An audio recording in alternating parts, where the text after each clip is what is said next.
اعوذ باللہ من الشیطان الرجیم بسم اللہ الرحمن الرحیم والصلاة والسلام علی سید الانبیاء والمرسلین وخاتم النبیین۔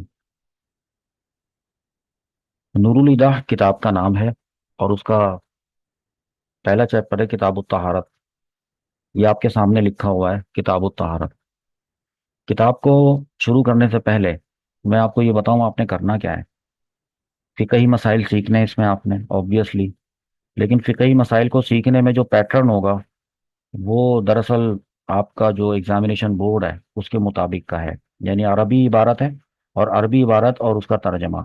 میں آپ کو ایک ایسی کتاب اس وقت دکھا رہا ہوں جس میں جو عربی کی عبارت لکھی ہوئی ہے تو یہ اس میں اعراب لگے ہوئے ہیں، زیر زبر پیش سب لگے ہوئے ہیں، ٹھیک ہے۔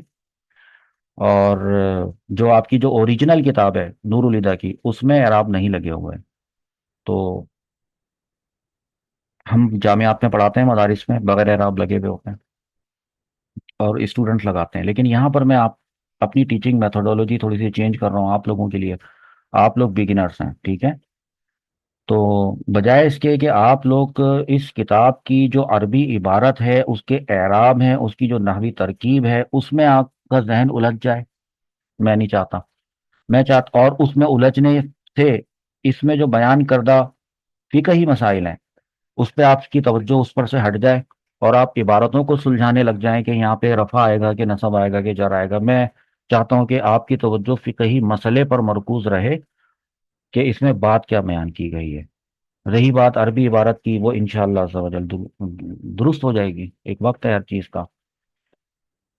تو کچھ طالبات ایسی ہوتی ہیں، کچھ طلباء ایسے ہوتے ہیں جو براہ راست وہ اس کتاب کو پڑھ رہے ہوتے ہیں، اس سے پہلے نہیں پڑھی ہوتی انہوں نے فقہ کی کوئی کتاب، عربی میں نہیں پڑھی ہوتی۔ تو اس لیے میں چاہتا ہوں کہ تھوڑی سی اعراب لگی ہوئی، زیر زبر پیش سب لگے ہوئے ایک نظر آپ سے گزر جائے، آپ کو عادت بن جائے، آپ کی زبان پہ آپ کے چڑھ جائے، پھر آپ کو یہ سبق آسان لگنے لگے گا اور دوسری کتابیں بھی پڑھنے میں آسان ہو جائیں گی۔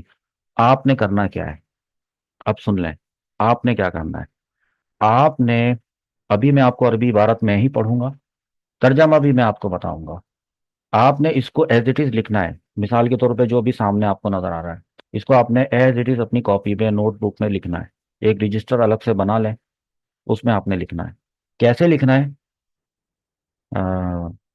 اوپر عربی عبارت لکھنی ہے، نیچے والی لائن میں اس کا اردو ترجمہ لکھنا ہے۔ اردو ترجمہ کیسے پتہ چلے گا؟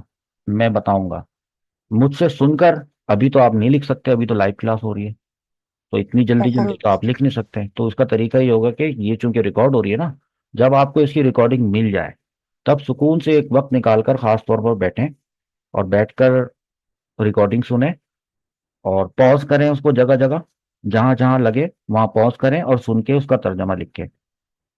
عربی عبارت تو یہاں سے لکھ لیں گے، دیکھ کے لکھ لیں گے، اور ترجمہ سن کے لکھ لیں گے۔ اچھا، پھر میں ایکسپلین بھی کروں گا، کچھ ایکسپلینیشن دوں گا میں، وہ آپ نے نہیں لکھنی ہے، وہ صرف آپ نے سننی ہے۔ جہاں پر کوئی بات سمجھانے کے لائق آئے گی تو اس کو جب میں سمجھا رہا ہوں گا تو آپ کو میں بتا دوں گا کہ اب میں سمجھانا شروع کر رہا ہوں، تو یہ نہیں لکھنا ہے آپ نے، وہ صرف سننا ہے آپ نے۔